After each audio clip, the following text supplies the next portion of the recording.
अस्सलामुअलैकुम and good evening my dear brother and sisters. मैं उम्मीद करता हूं कि आप सब लोग खैरियत से होंगे। अच्छा दोस्तों, अभी हम चंद वेरी इंपॉर्टेंट जर्मन वोकैबुलरी के अल्फाज सीखेंगे। ये वो अल्फाज हैं जो हम अपनी डेली रूटीन में इस्तेमाल करते हैं स्पीकिंग में, और इसके अलावा एग्जाम के लिए हमारे तो ये जरूरी है ही हैं। ठीक है, आज का जो पहला लफ्ज मैं आपके सामने रखूंगा जो है मशगला। मशगले को, जो मशगला है यानी कि हॉबी जिसे हम इंग्लिश में भी कहते हैं, तो हॉबी को जर्मन जुबान में भी हॉबी ही कहते हैं। क्या कहते हैं? हॉबी। ठीक है, और इसका आर्टिकल है 10 हॉबी। ठीक है, 10 हॉबी।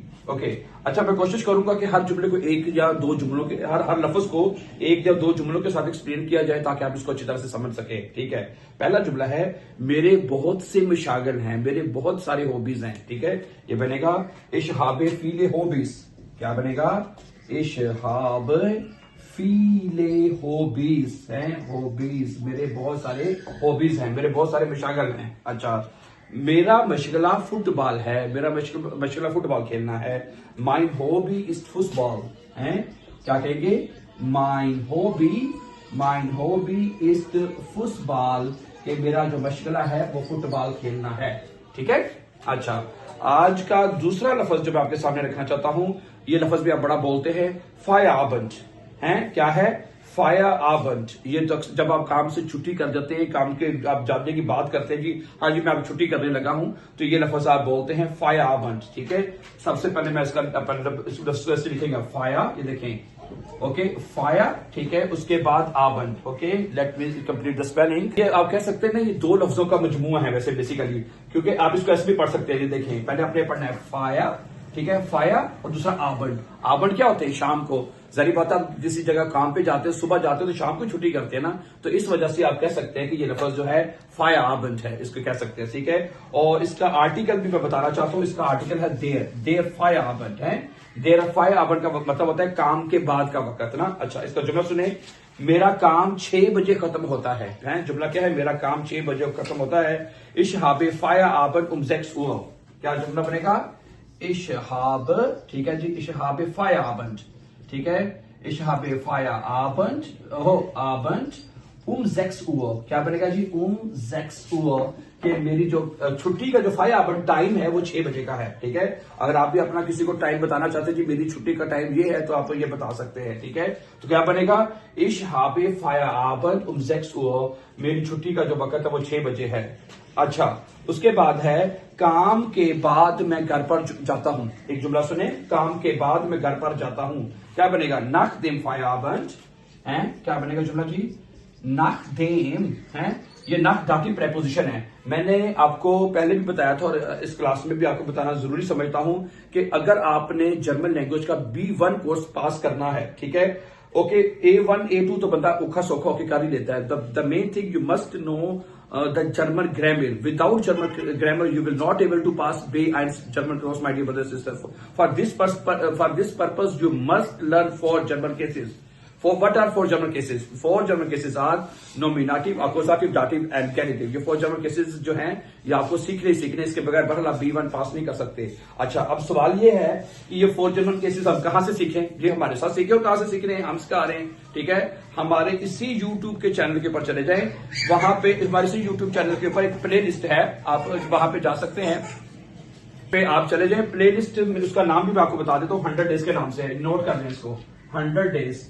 ये 100 डेज के नाम से प्ले लिस्ट है, ये हमारे इसी YouTube के चैनल के नाम पे है। वो हमने कोशिश की थी कि पूरे 100 दिनों में इसको मुकम्मल करेंगे, 100 डेज में मुकम्मल करेंगे। ठीक है, वहां पे 3-4 किस्म की जो प्ले लिस्ट आपको मिलेगी, लेकिन ये 4 जर्मन केसेस की जो प्ले लिस्ट है ना, उसका नाम आपको ये मिलेगा 100 डेज। इसके नाम से आपको ये लिस्ट नजर आएगी, और आप उस सुविधा की 4 जर्मन केसेस सीख सकते हैं। ठीक है, और उसमें ये तमाम चीजें वगैरह आपको वहां पे सीख सकते हैं। ठीक है, अब जुमला सुनिएगा, nach dem Feierabend।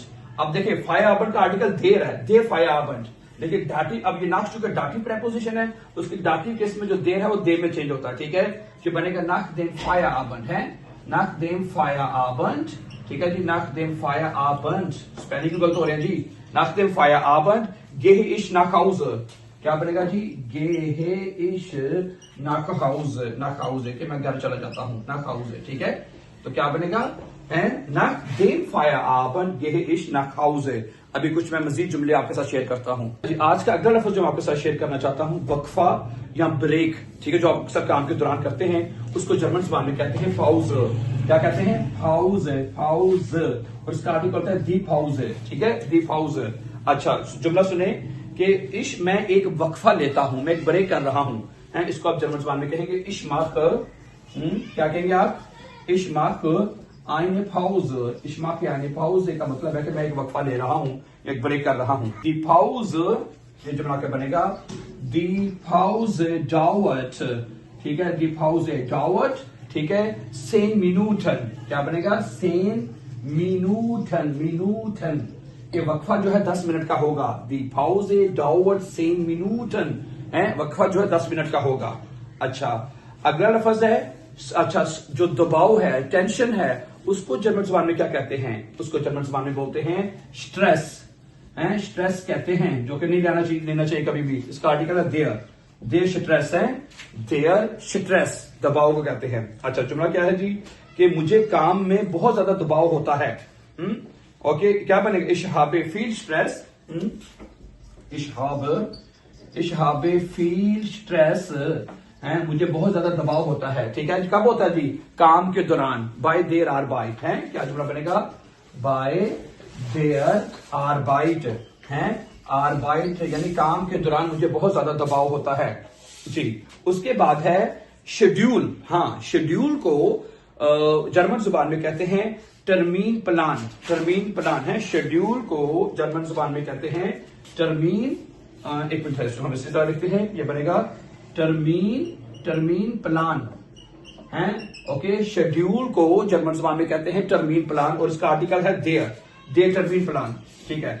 अच्छा, जुमला सुनिएगा, मैं सब कुछ शेड्यूल में लिखता हूं, है, मैं सब कुछ शेड्यूल में लिखता हूं, ठीक है। इश शराइब आलिस, इसका जुमला सुनिए, इश शराइब, ये बनेगा इश शराइब, मैं लिखता हूं, आलिस सब कुछ, इश शराइब आलिस, ठीक है, इन देन टर्मीन प्लान। क्या बनेगा? इन देन टर्मीन प्लान, टर्मीन प्लान है, मैं सब कुछ टर्मीन प्लान में लिखता हूं, है। क्या जुमला बनेगा जी? इश शराइब आलिस, सब कुछ लिखता हूं, इन देन टर्मीन प्लान यानी जो मेरा शेड्यूल है उसमें मैं सब कुछ जो है वो लिख लेता हूं। अगला लफ्ज जो मैं आपके साथ शेयर करना चाहता हूं, दांत को जर्मन ज़बान में कहते हैं सान। क्या कहते हैं? इसको हम कहते हैं सान, है, सान कहते हैं, और इसका आर्टिकल है देयर सान, ठीक है। अच्छा, अगर आप ये कहते हैं जी मेरा दांत जो है वो दर्द करता है या दर्द कर रहा है, उसको आप जर्मन ज़बान में बोलेंगे माइन सान टूथ वे। क्या बनेगा? माइन सान टूथ वे। माइन सान टूथ वे का मतलब है कि मेरा जो दांत है वो दर्द करता है। अच्छा, मैं अपने दांत साफ करता हूं, इसको आप जर्मन में कहेंगे इश पुट्स, मैं साफ करता हूं, माइने सेने, मैं अपने दांत साफ करता हूं, ये बनेगा इश पुट्स से माइने सेने। जेडन ठाक है, अगर अक्सर आप साथ इस बात का भी इजाफा कर सकते हैं, इन पे जेडन ठाक है, जेडन ठाक, हर रोज हर दिन है, मैं अपने दांत हर रोज साफ करता हूँ। इश पुट्स माइने सेने आएगा, सॉरी माइने, क्योंकि दी सेने है, प्लूरल में है ना, तो मायने आएगा, ठीक है। इश पुट्स से माइने सेने जेडन ठाक है, मैं अपने दांत हर रोज साफ करता हूँ, ये कह सकते हैं आप। ओके, उसके बाद है, हाँ, उसके बाद जो, हाँ, ये लफ्ज पहले मैं लिखता हूं, मूंट है, मूंट, इसका मतलब होता है मुंह, है, देयर आर्टिकल इसका है, देयर मूंट। ओके, सही है। आपको ये तो पता ही है कि जर्मन ज़बान में जो नाउन्स हैं उनके साथ आर्टिकल्स लिखे जाते हैं कि अपना मुंह खोलो, है। फर्स्ट कर आप डॉक्टर के पास गए, डॉक्टर कहता है जी अपना मुंह खोलो, ठीक है। उफनन डाइनन मूंट है, ये जुमला आप ऐसे बोलेंगे, उफनन, हाँ जी, क्या कहेगा जी आपको? उफनन है, उफने या उफने, खोलो, डाइनन मूंट इज ट्रोकन। क्या बनेगा जी? देयर मूंट इज ट्रोकन है, ट्रोकन का मतलब होता है खुश्क है। क्या बनेगा जुमला जी? देयर मूंट इज ट्रोकन, के जो मुंह है वो खुश्क है, ठीक है। ओके, उसके बाद एक लफ्ज जो है मैं आपके साथ और शेयर करना, हाँ, कान को क्या कहते हैं जर्मन ज़बान में? कान को जर्मन ज़बान में कहते हैं ओर, है, 10 ओर। क्या बोलते हैं? जब ये लफ्ज लिख रहा हूं, 10 ओर, ठीक है। आर अगर आखिर में आए तो वो साइलेंट रहता है नॉर्मली, ठीक है। 10 ओर, ठीक है, कान। अच्छा, इसके बाद आप ये कह सकते हैं मेरे कान में दर्द है, अगर आप कहना चाहे तो माइन ओवर टूथ वे। क्या जुमला बनेगा? माइन ओवर टूथ वे कि मेरा जो है कान दर्द करता है। या दूसरा पर मैं कान से सुनता हूं, इश ह्योरे मिट देम ओवर है। क्या बनेगा? इश ह्योरे मैं सुनता हूं, मिट देम ओवर है, ओवर। ठीक है। और मित दाटिव है, मैंने आपको पहले बताया है। मित दाटिव है तो दाटिव केस में जो देर है ना, और देर और दस जो है दोनों दे में चेंज होते हैं। दाटिव केस में जो देर है और 10 आर्टिकल दोनों दे में चेंज होते हैं, right. So thank you very much for watching my dear brothers and sisters, and before going don't forget to follow and subscribe so that you can find our upcoming important lessons and videos. Have a nice time and see you. Take care. Allah Hafiz.